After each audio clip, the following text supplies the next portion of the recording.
Hey guys, and welcome back to another YouTube video. In this video I will be doing, I guess, a review and also a preview from my AFL SuperCoach side from round one, going through how they went and then also going through and seeing what am I going to do for the next round. So if I actually just undo my changes, because I know my changes, they're pretty simple. And go through how my guys went. So before we get into this video, remember to like and subscribe, turn the notification bell on so you know when I upload, and let's get into this recap, reveal, review, whatever you want to call it. It's sort of a double up this year with SuperCoach, and let's go.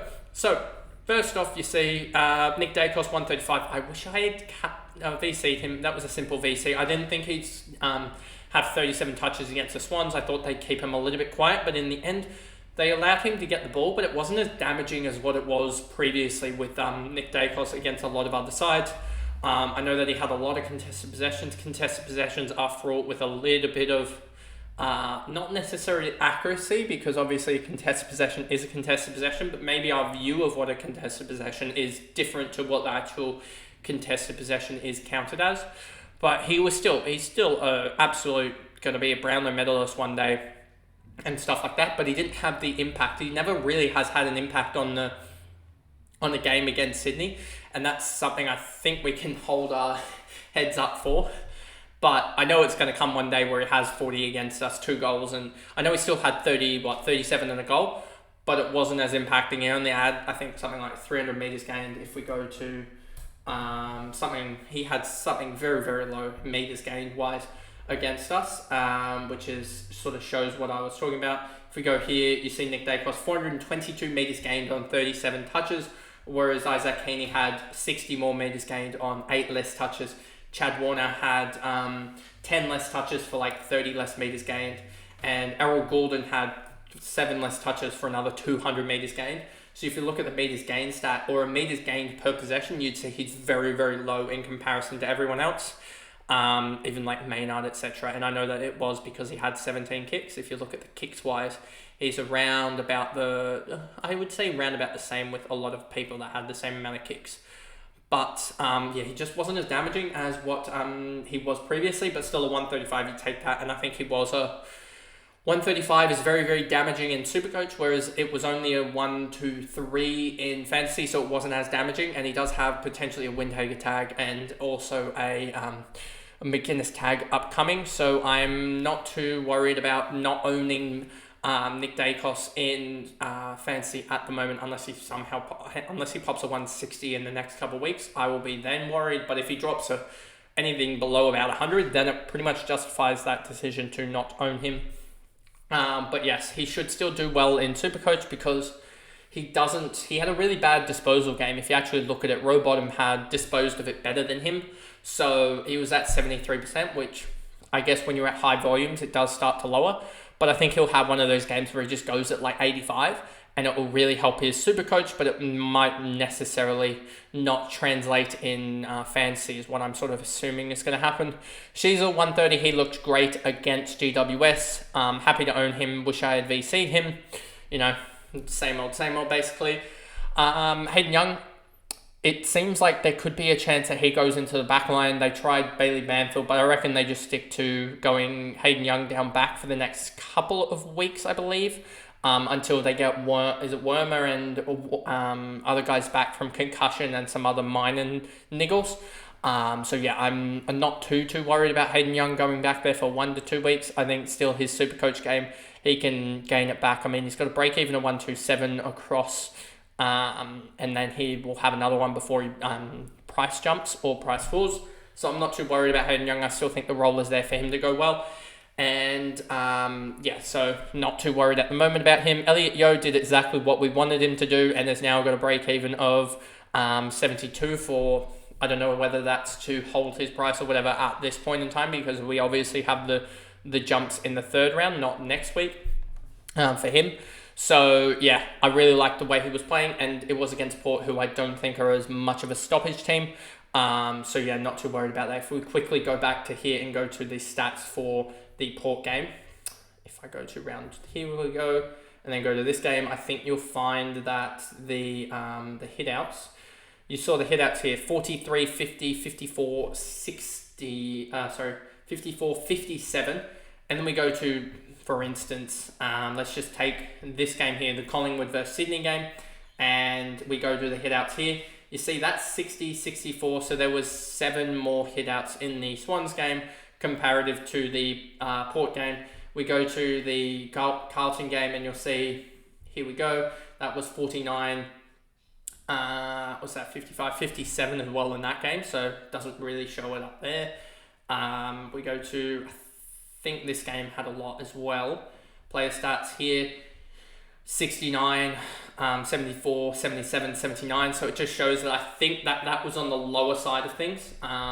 The game against the game between Port and West Coast for actual hitouts, and sort of showing that the ruck contests were low, meaning the stoppages were low. You look at this game as well, that was 76 as well. So I think the average is probably about 65 hitouts per game. Which sort of shows that it is a little bit, we can actually do that through Wheeler ratings and go, not team list match stats, team stats here, 2024, team stats please, 2024, and we go here and we go to defense ruck, hitouts, the league average is 34 in 2024. And that sort of shows that I think 34 is the league average, and you can just see the West Coast game. West Coast had only 19, whereas Port had 38. So that just shows you that they weren't really so that really just shows you that they weren't there in that game. And you see the league average for. Let me give you the league average for hitouts last year, 38. So just shows you that they probably were missing a good 10 to 15 to 20 contests a game, which sort of shows it. And I can actually show that 94 was the league average.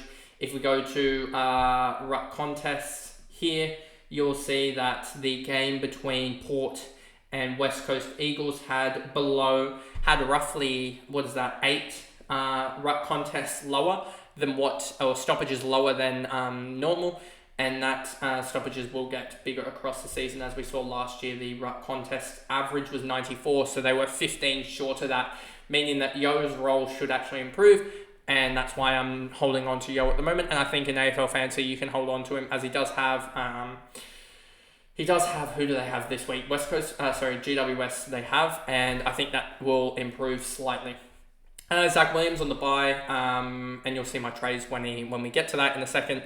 Totally fine with him. He'll get the price up next week. He should be fine. What's his break even now? -4. So I don't know exactly what he'll go up, given I don't know the metric behind the price changes as well in SuperCoach, but he'll make some money. That's all that I know. Howes as well. He'll make a lot of money. -86 break even. I don't know exactly what he's going to go up to. A projected 44 gets him up 60k. So what's he put up? 2 rounds of 77. So I'm expecting a slightly different. What's that? 130. So maybe another 8k or so. So I reckon he'll go up to about 190k going off this projected price change.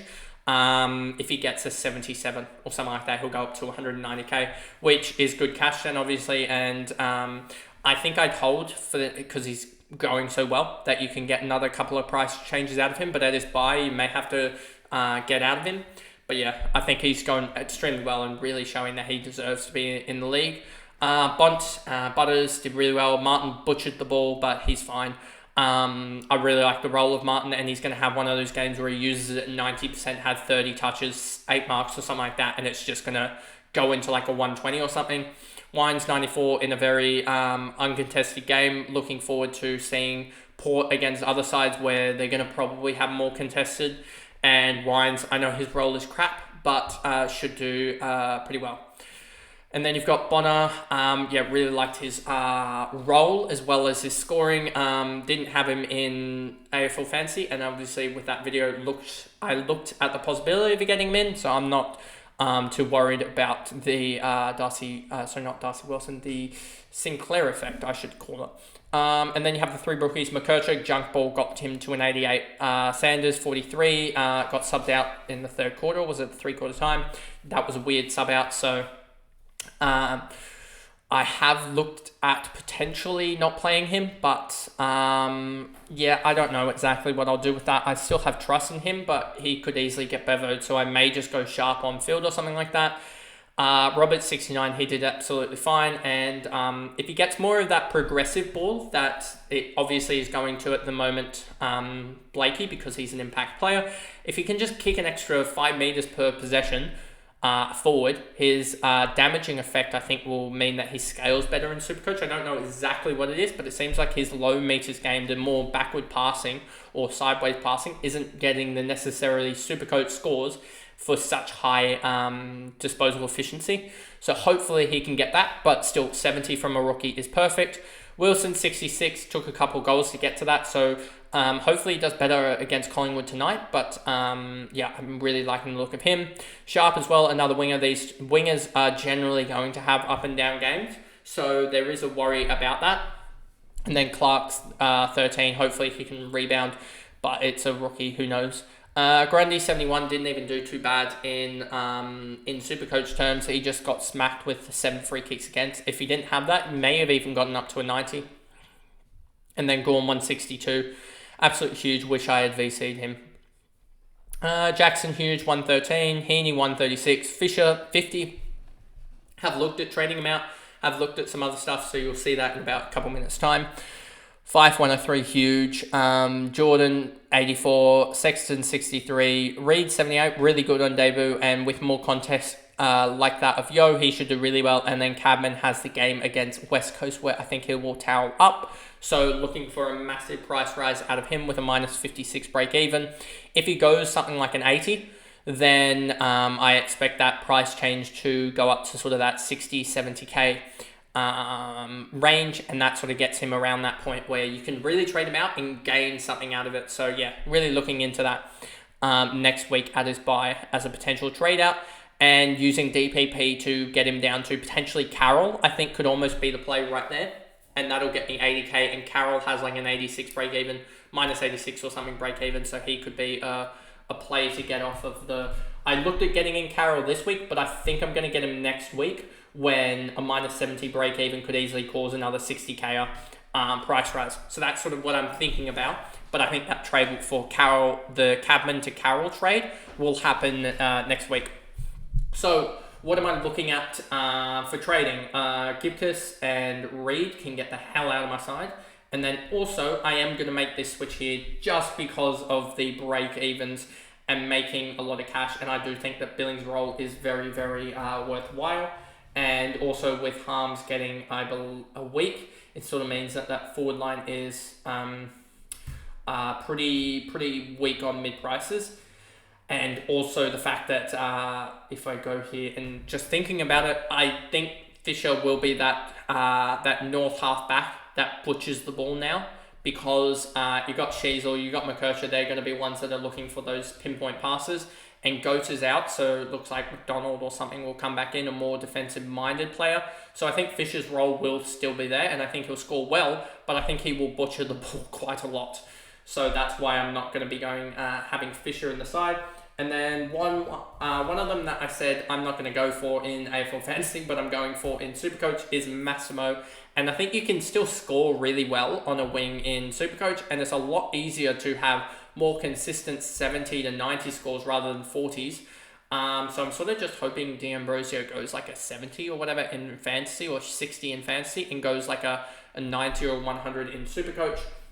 And then also out of the pack there, if I remember correctly, is Hoare as well. I believe I was getting in Hoare over the likes of a Caulfield, as I think Hoare has a lot more to gain potentially than a Caulfield, leaving me with 138k in the bank. But a lot of trades that have really kick-started, I think, the cash gen for this side. As you see with a lot of it, the only real downside is Clark, but he's got a 34. If he gets that same role and smashes it this week, that could turn that completely around and get him almost a negative break even if he really goes well. So that pretty much is the side, of 14-minute video. If I go here and go, I want to have that loophole, and I want potential Gorn captaincy run against VC. Let me put that VC. So Gorn, and then Gorn into, I think Butters is the way I'll go with that. Yeah, as I have no GWS guys that I'm really looking at playing and captaining. So that is the way I'll go there. And I can go there as well and do that as well to get the loophole, I think.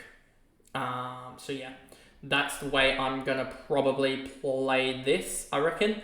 And I mean, Williams makes no difference, but I guess I can actually just do that and then just captaincy Williams as well to get the points there. And D'Ambrosio plays in the same game as Hoare and Howes, and I think I'll take D'Ambrosio's score over Hoare, to be honest with you, either way. So that pretty much is the side. And I thought about doing a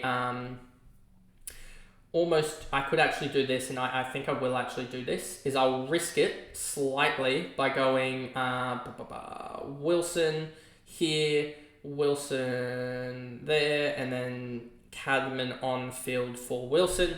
And I'm going to run that, I think, because I am worried about Sanders a little bit with Bevo, and I don't know whether he can actually score as well as other rookies, but then again, it is having, and so I'm just willing to take a risk on Cadman on field against West Coast and him kicking 3 or 4 goals. I know that Jesse Hogan is there and he's going really well, but Cadman could easily kick 3 or 4 goals, having a 70 or 80, and doesn't really matter what Sanders does, as I may be burning 20 points for Sanders if he goes a ton, but Cadman, I'm still happy with Sexton, Billy. I'm still happy with 5 guys here, 2 guys here, 6 guys here. What's that already? That's already 13. And then 14, 15, 16, 17. And D'Ambrosio would be 18. And Howes is still a pretty good... I'm really happy with a lot of the side anyway. Scoring like 60 to 80 points. So I'm maybe burning 20 points just to have a risk of Cadman going huge against West Coast Eagles. But that pretty much is the video there of... if it will allow me to change back, obviously it's not wanting to, but anyway, that is the video there of the SuperCoach team for the round 2 matchup. So I guess I'll see you guys in the next video, which will be the tips for round 2. Anyway, I'll see you guys in that video. Bye guys.